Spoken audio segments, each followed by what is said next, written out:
Vamos a empezar pues con el primer panel.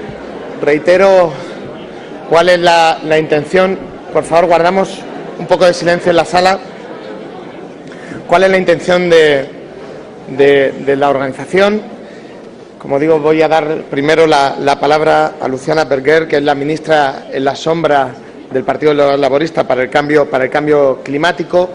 Lo que vamos a intentar es continuamente estar intercalando las intervenciones de los ponentes con las intervenciones de los participantes y también con las preguntas que nos empiecen a llegar a través del Twitter. Intentaremos que sea el debate lo más dinámico posible.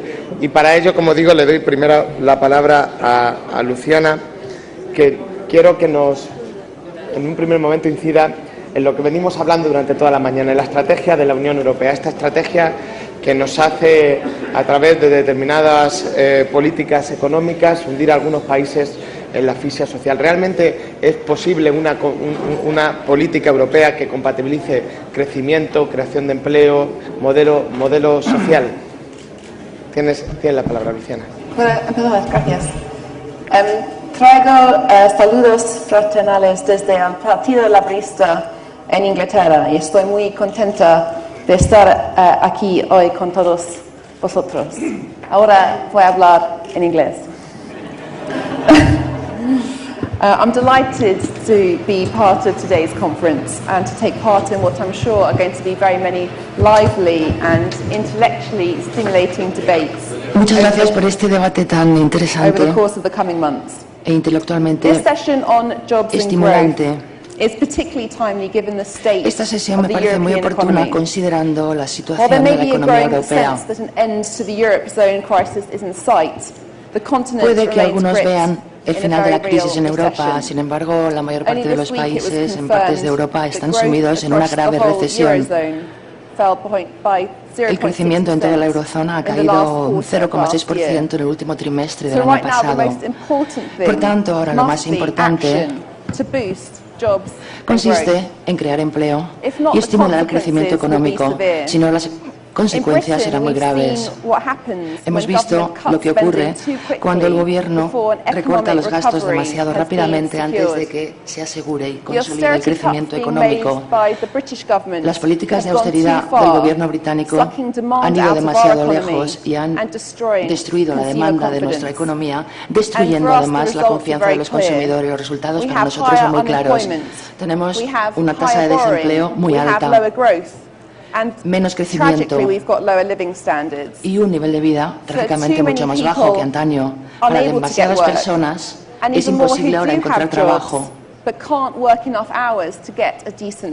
O aunque tengan trabajo no pueden trabajar un número suficiente de horas para ganarse bien la vida. En el Reino Unido, 1 de cada 10 trabajadores está oficialmente ahora en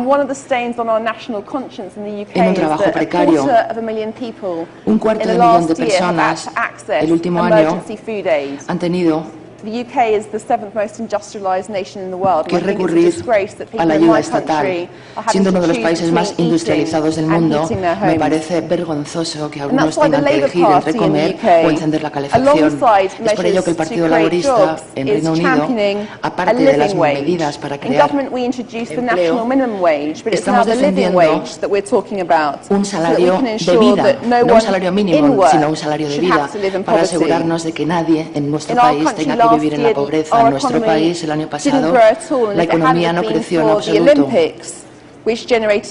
Se pensaba que, y si no se hubieran generado fondos gracias a las Olimpiadas, la situación hubiese sido muchísimo peor. Considerando, por tanto, la situación, los gobiernos europeos tienen que hacer lo posible para estimular el crecimiento económico, cosa que tendría que ser idéntica a nivel de la Unión Europea. La Unión Europea, cuando trabajamos juntos para encontrar soluciones conjuntas a problemas comunes, es cuando mejor funciona. Y es por eso que en mi país el Partido Laborista exige garantizar formación y trabajo a los jóvenes que lleven más de 12 meses en paro. También estamos muy de acuerdo en implantar planes parecidos en toda Europa. Sabemos ahora que en toda Europa hay más de 5,5 millones de jóvenes sin trabajo, el 20% de las personas de 17 a 24 años, una cifra que llega a niveles mucho más altos en Grecia y en España, lo cual supone una situación muy trágica. El desempleo juvenil a largo plazo puede ser extremadamente negativo. En toda la Unión Europea, más del 30% de los jóvenes llevan más de 12 meses sin trabajo. En Liverpool, la zona que yo represento, hay más de 150.000 jóvenes en paro. Y en el Reino Unido estamos hablando de una cifra global de más de 1 millón de jóvenes en paro. Sabemos que el paro juvenil le cuesta a la Unión Europea aproximadamente 100.000 millones de euros anuales. Los costes a largo plazo que tendrá que pagar toda la sociedad, means that we must create action to create jobs and give our young people a sense of hope again. Que es imperativo que les demos a los jóvenes algo de esperanza. Si gastásemos únicamente el 10% de esta cantidad en una garantía de trabajo para jóvenes, muchísimos millones de jóvenes europeos podrían encontrar un futuro profesional. Pensamos sinceramente que este planteamiento funcionará. Creamos un fondo de creación de trabajo que ha ofrecido a más de 100.000 jóvenes británicos un trabajo de calidad y ha generado un beneficio neto a la economía de 7.000 libras esterlinas por participante. Desgraciadamente, el nuevo gobierno de coalición, bajo el liderazgo de David Cameron, cambió la situación. Su gobierno de coalición, que es conservador, como todos sabemos, eliminó este plan de un plumazo, lo cual ha condenado a muchos jóvenes británicos al paro. Un plan a nivel europeo contribuye mucho a corregir este error. Tenemos que ir más allá y asegurarnos de que ninguna oportunidad de trabajo se pase por alto. Se ha intentado recortar el presupuesto europeo y muchos fondos podrían utilizarse para crear trabajo, sobre todo entre los jóvenes. Es igualmente importante que tengamos muy cuidado con cómo se asignan estos fondos europeos, ya que si se utilizan de forma eficaz puede ahorrarse mucho dinero a nivel nacional gracias a las economías de escala y a evitar duplicaciones. El gobierno laborista en mi país también ha hecho otras reivindicaciones y propuestas. Por ejemplo, evaluar las repercusiones de cualquier legislación que se proponga en función del potencial que tenga para crear trabajo o estimular el crecimiento económico en toda la Unión Europea, lo cual ayudará mucho a utilizar de forma eficaz los fondos. Tenemos también que plantear reformas del mercado único, integrando otros sectores, incluido el digital y el financiero, y tenemos que aprovechar todas las oportunidades de crecimiento en una era como en la que nos encontramos. Todos los países necesitan formas de hablar más alto. Para que nos oigan, tener una voz más alta, también tenemos que establecer alianzas comerciales con países en desarrollo. Para concluir, es críticamente importante conseguir trabajo para luchar contra el paro, contra la recesión y para asegurar prosperidad en el futuro. A corto plazo, esto quiere decir que hay que actuar ya para crear trabajos y luchar contra el paro mediante todo tipo de medidas, incluidas las garantías de trabajo a las que me he referido, y a medio plazo reformas presupuestarias para que se pueda invertir de forma más eficaz los fondos existentes para fomentar el crecimiento económico y crear nuevos trabajos. Y luego necesitamos evaluar el impacto y las repercusiones de todas las legislaciones propuestas en estos ámbitos en toda la Unión Europea. La combinación de intervenciones inmediatas para salir de la recesión y otras medidas a medio y largo plazo para asegurar el crecimiento económico es la única vía de garantizar una Europa más fuerte, más próspera y más solidaria. Nosotros y las personas a las que les representamos es lo que queremos. Muchas gracias.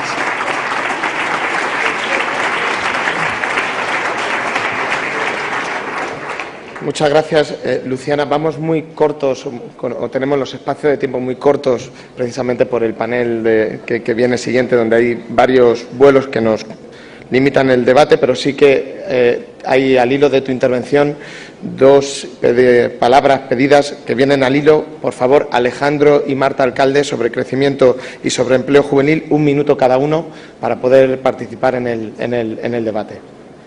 Sí.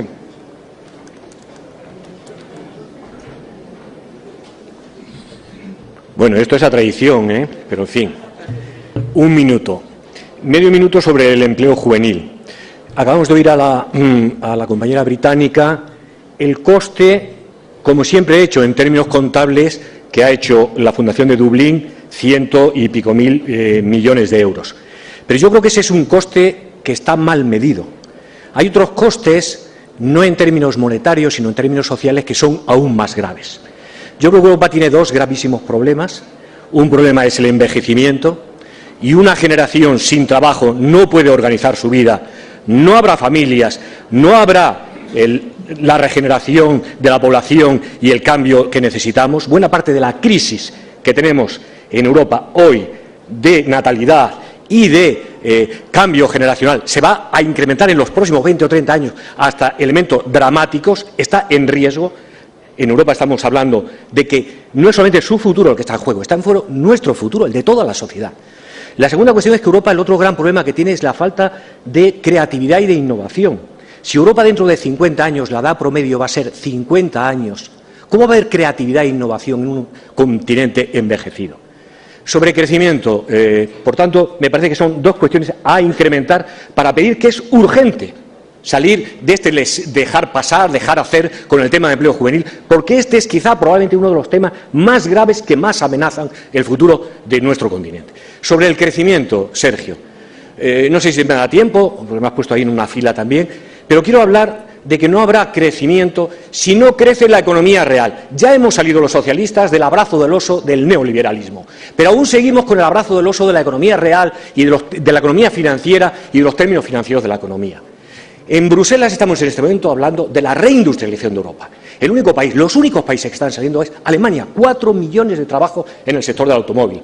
Se está destruyendo el acero, se está destruyendo, hay amenazas sobre el automóvil. Nos hemos creído, y está bien, porque no es elegir la vieja economía y la nueva economía, es que está desequilibrada Europa en tantas y tantas cosas, y uno de los desequilibrios es que hablamos mucho de la nueva economía, nos hemos olvidado de la vieja economía, y en la vieja economía es donde están 160 millones de trabajadores.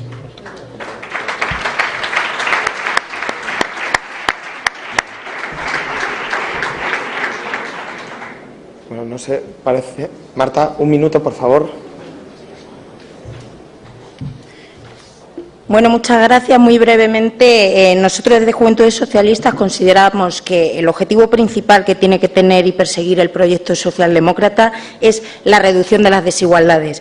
Y este objetivo debe ir fundamentado en dos ejes fundamentales. El primero, la reducción de clases y la reducción social, que es del que siempre hablamos y es el que tenemos que reivindicar, pero hay un segundo eje fundamental que hablamos menos y debemos de dar más importancia, que es la reducción de la desigualdad generacional.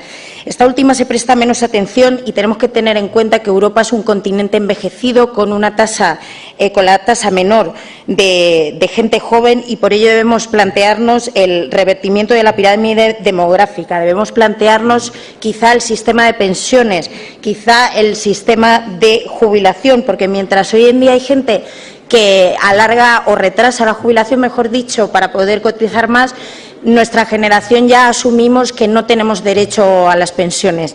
Entonces, eso debemos de tenerlo muy en cuenta, y esta situación es insostenible, porque además, si no hay jóvenes en el mercado laboral, no podemos mantener este sistema público de pensiones. Por lo tanto, necesitamos una reinserción inmediata de los jóvenes en el mercado laboral. Gracias. ¿Tenemos la garantía juvenil? ¿Ya? Una frase. Bueno, tenemos la garantía juvenil, efectivamente, como decía Javier Solana, debemos ir a una unión, sobre todo una unión fiscal que reduzca las desigualdades, no buscar el beneficio simplemente económico, y mirar este segundo eje de la reducción demográfica no solo como una herramienta para recuperar nuestro futuro, sino como una herramienta para recuperar la Europa social. Gracias. Pues para hablar, Marta nos introducía en el debate de la igualdad intergeneracional, y para hablar de igualdad precisamente tenemos a la secretaria confederal en este tema de la Unión General de Trabajo de Trabajadores, Almudena Fontecha, quien tiene la palabra. Por favor, 5 minutos máximo. Gracias. Muchas gracias. Lo voy a intentar en tan poco espacio de tiempo. Todos sabemos hoy que uno de los cambios más importantes que se han producido en nuestra sociedad es sin duda la incorporación de las mujeres a todos los ámbitos de la vida pública, política, económica, y nos equivocaríamos todos si pretendemos plantear cuáles pueden ser las soluciones a esta difícil situación en la que nos encontramos, si no tenemos en cuenta precisamente que uno de los cambios más importantes que se han producido precisamente ha sido la incorporación de las mujeres en todos estos ámbitos. El mundo hoy es distinto, yo diría que es radicalmente distinto, y cuando hoy se intentan comparar esta crisis con las crisis que se han producido en otros momentos de la historia de la humanidad, desde luego creo que no se podría hacer sin tener en cuenta esta variable. Todos sabemos también que Naciones Unidas considera que uno de los indicadores para medir el desarrollo democrático, social, de progreso de un país es precisamente la posición que ocupan las mujeres de cada uno de los países. Y mucho se ha hablado, y seguramente, desgraciadamente, se seguirá hablando del origen, de la intensidad y de la duración de esta crisis. Pero si algo tenemos claro los trabajadores y las trabajadoras es cómo no queremos salir de ella. Y desde luego no queremos salir ni con menos derechos que han sido conquistados por generaciones de trabajadores antes que nosotros y que ahora a nosotros nos toca defender, que muchos ahora pretenden plantear que la solución a esta difícil situación económica está precisamente basada en que la pérdida de los derechos de unos sea a costa de las posibilidades de empleo para otros. Y desde luego, si algo tenemos claro también los trabajadores y las trabajadoras, es que la solución se tiene que plantear como una solución colectiva, es decir, o salimos todos y todas, o desde luego no será una solución que podemos aceptar fácilmente los trabajadores y sobre todo las trabajadoras. La salida para nosotros no puede ser única y exclusivamente mitigar las consecuencias de esta crisis, sino sobre todo ir a erradicar las causas que la han originado. Para nosotros la solución, desde luego, no puede pasar por dejar al margen, en las orillas, a las trabajadoras, a las mujeres. Para nosotros la solución no puede pasar por dejar en las orillas las políticas de igualdad que en tanto esfuerzo en costes personales seguimos pagando las trabajadoras y las mujeres. Desde luego esta crisis y desde luego las soluciones que desde todas las instancias se están planteando en materia de reducción del déficit en el gasto público, desde luego están provocando una importante decepción a todos los trabajadores y a todas las trabajadoras, porque cada vez tenemos la sensación más generalizada de que toman decisiones aquellos a los que desde luego no hemos elegido democráticamente. Desde luego, todos y todas sabemos que la crisis ha exacerbado las desigualdades que ya estaban preexistentes, pero algunos consideran que la igualdad no es ni más ni menos que un subproducto de una economía competitiva, es el subproducto del modelo económico que hemos vivido en este momento y que por tanto la desigualdad sería más o menos como plantear que es el precio que tenemos que pagar por un modelo económico con el que hemos vivido hasta ahora. Las mujeres tenemos claro que hemos venido para quedarnos. Las mujeres tenemos vocación de permanencia y por tanto cualquier solución que se dé a la crisis tiene que tener en cuenta esta situación. Las mujeres no podemos ser nuevamente una variable de ajuste en la crisis económica. Las desigualdades que en estos momentos vivimos ha sido fruto de un modelo económico que ha generado las desigualdades y que a su vez se ha retroalimentado de las propias desigualdades que ha generado. El sexismo social no solo responde a integrismos sociales, culturales, religiosos, interactúan con intereses económicos para mantener a una parte de la población trabajadora, en este caso las mujeres, en peores condiciones de salario y en peores condiciones de vida. Por tanto, hablar de igualdad es hablar, evidentemente, de política económica. Y, por tanto, la solución a la crisis, la solución al modelo económico que queremos plantear, tiene que tener en cuenta esta variable, las políticas de igualdad. El mundo, desde luego, será distinto cuando esta crisis acabe, estamos todos convencidos, pero la pregunta que yo hoy os haría a todos vosotros y a todas vosotras es si cuando esta crisis acabe, las mujeres seremos más iguales o estaremos en una posición de mayor desigualdad.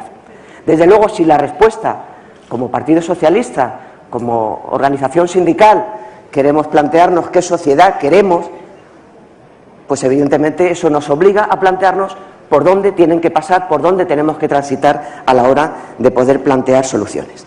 Las soluciones tienen que pasar por crear un modelo económico distinto, pero no solo que sea eficiente económicamente, no solo que sea rentable socialmente y sostenible socialmente. El modelo económico no pasa por dejar de construir casas y ponernos ahora a hacer palas eólicas. Realmente se producirá un modelo del cambio económico si tiene en cuenta a las mujeres, si cambia las condiciones de vida de las mujeres, porque si no, única y exclusivamente habremos planteado un paréntesis para terminar haciendo las mismas cosas que hacíamos. Y las mujeres tendremos nuevamente que trabajar, que pelear por conseguirnos un espacio en ese nuevo modelo económico en el que ahora no estamos teniendo en cuenta.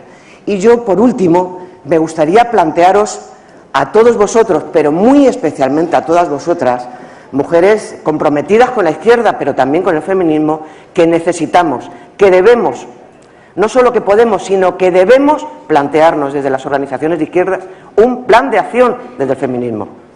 Porque creo que no es exagerado decir que nos va la vida en ello, porque es tanto como decir qué vida queremos vivir. Y eso no se puede hacer sin nosotras.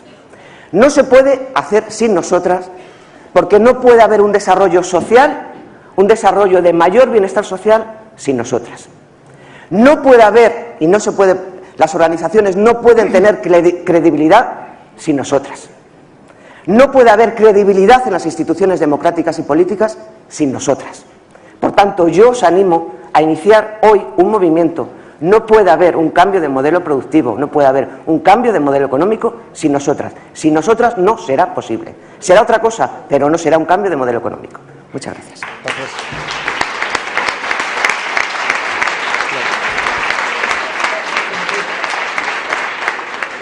Almudena hablaba de cambios de modelos económicos teniendo en cuenta a las mujeres. También hay varias personas que preguntan, por ejemplo, Guillermo Echenique de Euskadi, que habla de un libro blanco sobre crecimiento, competitividad y empleo en los 90, que supuso un revulsivo en la generación de nuevos empleos para la nueva economía. Pregunta que si hoy, 20 años después, sería necesaria la generación de una nueva estrategia que, adaptada al momento, alcance todos los rincones de Europa en vinculación con la Estrategia 2020. En definitiva, en ese cambio de modelo productivo que tenemos, y en base a esta pregunta le pido a Santos Ruesga, catedrático en Economía Aplicada de la Universidad Autónoma de Madrid, que nos conteste mínimamente sobre estos temas. Hola, buenos días. Gracias por la invitación. La verdad es que decirle a un académico que hable solo 5 minutos es como ponerle puertas al campo, pero en fin, lo intentaré. Bueno, yo creo efectivamente que la idea motriz de esta reunión, Europa, el motor de crecimiento y empleo, nos lo podemos plantear como un doble interrogante. Primero, en este momento puede ser un motor de crecimiento y empleo Europa, y el segundo interrogante sería, podría ser en determinadas circunstancias. El primer interrogante, desde mi punto de vista, es no. Es decir, con la actual arquitectura institucional y política, de política económica que cuenta la Unión Europea, creo muy difícil que sea un motor de crecimiento. Lo estamos viendo en estos últimos años, incluso estamos entrando en un bucle de depresión que sencillamente lo que significa es que el hundimiento de los mercados nacionales o de algunos mercados nacionales está hundiendo también los mercados exteriores, como es el caso para Alemania en estos momentos, que está entrando ya en un bucle de recesión, sencillamente porque sus clientes, que somos nosotros, el resto de los países europeos, estamos en una situación de no demasiado halagüeña. Yo creo que aquí hay un problema del diagnóstico. Como toda política económica lleva un diagnóstico previo, y el diagnóstico que se hace en el ámbito de la actual Unión Europea, no ahora, sino incluso antes, cuando se empieza a construir la Unión Económica y Monetaria, desde mi punto de vista, es un diagnóstico equivocado, un diagnóstico que ha llevado a esta situación que hay ahora. La historia nos decía ya que la crisis del 29 requirió, para salir de ella, de unas políticas fuertemente agresivas por parte de los poderes públicos, de inversión, de implementación de consumo, de impulso al consumo, etcétera, etcétera. No es algo nuevo. Es algo que ya vimos hace 70 años y que desgraciadamente ahora parece que se ignora. Se ignora el hecho de que salir de un bucle de depresión como en el que estamos metidos requiere de algún actor que impulse la demanda interna y, por lo tanto, también, por extensión, la demanda externa. Esto es algo que no se está haciendo con las políticas desarrolladas de austeridad, donde el eje fundamental es asumir lo que ya decía el discurso neoclásico a finales del siglo pasado, cuando ponía en cuestión la viabilidad de la Unión Europea. No olvidemos que no todo el mundo compartía grandes éxitos o auguraba grandes éxitos a la Unión Económica y Monetaria, sino que había críticos que venían a decir que vienen a poner sobre la mesa la dificultad de desarrollo de una unión monetaria en un contexto tan asimétrico como es el de los países, el puzzle de países que hoy componen la Unión Europea. Ellos decían entonces, bueno, si ustedes no llegan a un nivel mayor de homogeneidad en cuanto a sus sistemas productivos, en cuanto a la eficiencia de sus sistemas productivos, en el momento en que haya un shock externo, como ha ocurrido hace 5 años, se van a encontrar con una situación en la cual la respuesta, en ausencia de movilidad de factores, básicamente del factor trabajo, la respuesta de los mercados va a ser reducir enormemente el nivel de empleo y probablemente una devaluación salarial. En ausencia de la posibilidad de devaluar la moneda, serán los salarios, las rentas, las que se devalúen para dar paso a una posible o hipotética mejora de la competitividad. Bien, hoy nos encontramos en una situación de ese tipo con un agravante adicional, y es que son las políticas económicas las que están impulsando ese tipo de respuestas. Frente a eso, habíamos otros que entonces ya decíamos que nos parecía que la respuesta no era la respuesta de devaluar, no era la respuesta de dejar que el desempleo llegara hasta topes inimaginables e insostenibles, sino la respuesta estaba fundamentalmente en una Europa mucho más cooperativa. Ponía un ejemplo, el Premio Nobel de Economía Paul Krugman, muy plástico en este sentido. ¿Por qué la situación de Florida y la situación de España después de 4 años de crisis es distinta? Tienen ciertos elementos en su estructura productiva parecida y, sin embargo, es distinta. La razón es muy sencilla. Florida tiene los recursos que vienen de Washington y España no tiene los recursos que vienen de Bruselas. Necesitábamos, por tanto, un esquema de política económica mucho más cooperativo, donde la renta fluyera hacia allí donde hace falta. Y las políticas de ajuste no responden a eso para nada. No responden más que a unos cajones desastre, un estrangulamiento de la posible respuesta nacional ante la situación de la crisis. Bien, en ese sentido, la segunda pregunta es, ¿podría Europa o la Unión Europea ser el motor de crecimiento y del empleo? Mi respuesta personal es, podría, pero no esta Europa. Emulando a un viejo conocido de muchos de los que estamos aquí, de nuestra juventud, a Bob Dylan, cabría decir que la respuesta, amigos, está en una Europa, pero en una Europa distinta, donde la política económica contemple un escenario de todos los países que están dentro de la Unión, la política económica sea mucho más cooperativa y la política económica sea mucho más solidaria. Gracias.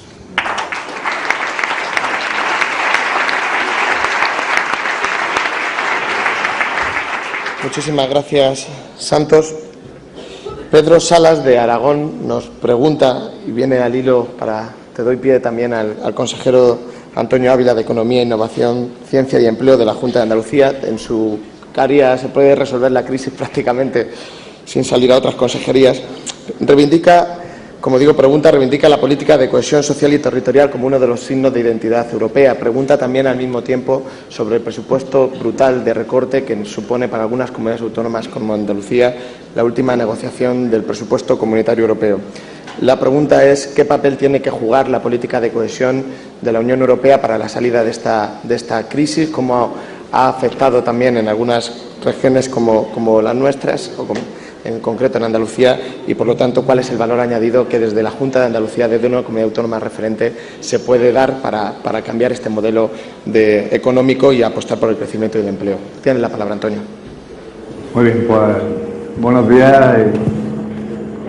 a todos y a todas, y gracias por la invitación a la Alianza Progresista de Socialistas y Demócratas. Honrado de poder participar en esta jornada, en este diálogo sobre Europa, y en una jornada que tiene específicamente una denominación, Europa, motor de crecimiento y empleo, que creo que es ya reveladora de toda una apuesta política que se quiere realizar desde el partido y que se quiere realizar desde una visión determinada de Europa. No quería dejar también de decir que la jornada y específicamente esta sesión tiene un elemento especialmente oportuno por la situación de crisis económica, y entonces habrá que valorar cuál es la respuesta que debe de darse desde la Unión Europea. Coincido con lo que decía Santos, y además podríamos desarrollar el papel del Banco Central Europeo, en qué sentido debiera de orientarse o reorientarse, pero oportuna también, y al hilo de la pregunta ahí me centraré, por un segundo elemento fundamental que ha sido pues la culminación de la negociación del marco financiero plurianual, de las perspectivas financieras en el horizonte de 2020.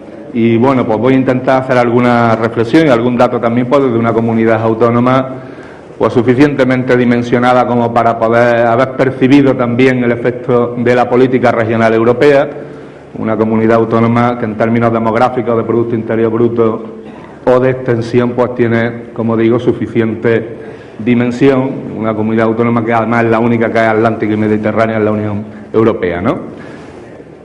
Y tenemos también una cierta perspectiva temporal, ¿no? En España celebramos los 25 años de la incorporación a la Unión Europea y hemos visto fases altas y fases bajas del ciclo, y por tanto pues podemos valorar de alguna manera esa pertenencia con cierta solidez, ¿no?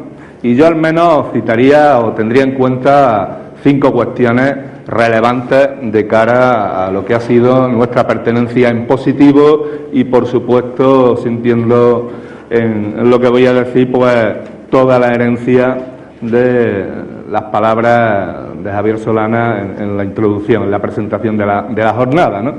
Porque la pertenencia a la Unión Europea nos ha permitido, como país y como comunidad autónoma, como región, Andalucía, una apertura al exterior, y casi siempre que en Andalucía nos hemos abierto al exterior nos ha ido bien, ¿no? Por eso también la vinculación a nivel comercial, de liberalización de intercambios con Estados Unidos, ese proceso que se abre, pues hay que verlo como una oportunidad. Pero la pertenencia a la Unión Europea y esa idea positiva de Europa, en términos también de gestión y de crecimiento, ha venido de la mano de una cultura específica de la gestión, de la que nos hemos beneficiado los andaluces en particular, pero todos los españoles. Ha habido 2 políticas, además, especialmente significativas.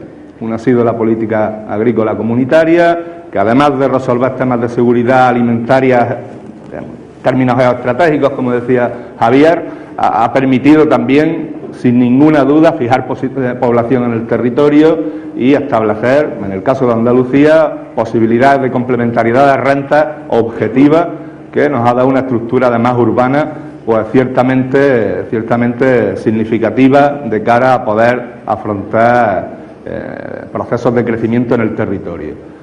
La otra gran política es la política de cohesión, que es de la que quiero centrarme, vinculada al 5º elemento. He dicho la apertura al exterior, la cultura de la gestión, la política agrícola comunitaria, la cohesión y específicamente los cambios estructurales que ha permitido esa política de cohesión en España. Esos 3 grandes bloques que suponen las políticas en el presupuesto, en las perspectivas financieras, la política agrícola, la política de cohesión, los 3 tercios y el resto de políticas, de alguna manera es a partir del año 94 cuando el marco de apoyo comunitario, las perspectivas financieras de 94 a 2000 se fijan, donde quedan ya plasmadas y se han ido manteniendo. Por eso el año 94-95 es buena referencia para cualquier análisis, porque aparte de que Eurostat tiene más o menos homogenizadas las estadísticas, significa ese punto de arranque para valorar la incidencia de políticas del presupuesto comunitario, y significa también un elemento comparativo relevante porque se acaba de salir de una crisis. Mirad, en la Unión Europea hay algo más de 270 regiones. De esas 270 regiones ahora mismo se disponen de datos para poder hacer comparaciones en términos homogéneos sobre unas 229, y de esas 229 regiones, en 105 desde el año 95 se ha producido un proceso de crecimiento del Producto Interior Bruto por habitante mayor que la media, en 105. y de ellas en 2/3 además con aumentos de población, es decir, alejando cualquier visualización de que se está creciendo en términos de riqueza de una manera espúrea porque se pierde población, porque lo que aumenta es el denominador. Si ese análisis lo hacemos con respecto al anterior marco de apoyo comunitario, al que ahora está acabando, a las perspectivas financieras del año 7 al 13, respecto a las regiones que vamos a ser y que vamos a estar en las siguientes perspectivas financieras, del 14 al 20, los datos son también muy similares. Hay más de 100 regiones, 101 regiones que han sido capaces de crecer, de hacerlo en términos por habitante y de hacerlo además con una referencia que es la media de la Unión Europea, pues por encima. Bueno, ahí, en todo ese proceso, ha estado la política de cohesión. Ahora, en la nueva caracterización que habrá de las regiones, tendremos aquellas que están por debajo del 75% de la renta media comunitaria, aquellas que están entre el 75 y el 90 y las que están por encima del 90. Bueno, un minuto. De cara a lo que ha sido el proceso de evaluación de la política de cohesión, en este marco de apoyo podemos ver que hay 14 regiones que han aprovechado los recursos, y ese aprovechamiento de los recursos no es algo que tenga que considerarse como natural, como determinado. No, depende de una decisión política, y esa decisión política es la que propicia cambios estructurales en materia de capital humano, de capital tecnológico, por supuesto de capital físico, y todos conocemos el efecto de los fondos estructurales y del Fondo de Cohesión en España. Bien, en ese escenario es en el que se han tomado decisiones en la cumbre, ahora recientemente, para el 14-20, que definen una situación a largo plazo, hasta el año 20, de recortes. Los recortes han llegado a Europa, como se ha dicho de una manera simple, de disminución del presupuesto y, por tanto, de una definición de Europa en la línea que decía Santos, más débil, menos capaz de poder contribuir a superar la dificultad de crisis económica, a poder contribuir a superar determinadas dificultades en regiones después de la ampliación al este y de poder contribuir, por tanto, a hacerla atractiva a los ciudadanos. Las políticas más exitosas, que han sido la de cohesión, la de desarrollo rural, la de ayuda a los agricultores, son las que experimentan las reducciones, y desde esa perspectiva creo que el momento en el que nos estamos ahora mismo, con los presupuestos, con las perspectivas en el Parlamento, pues nos debe motivar a todos los que desde la izquierda y desde una visión progresista y de una visión del modelo económico que, por supuesto, Almudena tiene que ser definida en términos de igualdad, no por justicia social, sino por eficacia y eficiencia en el aprovechamiento de los recursos, pues debemos de tener. Y hubiese intervenido en otro ámbito más, pero dado que Sergio nos anima a ser urgentes. Los recortes vienen por todos lados. Sí que os voy a proponer, porque la idea podéis aplaudir. Sí que os voy a proponer, porque, como digo,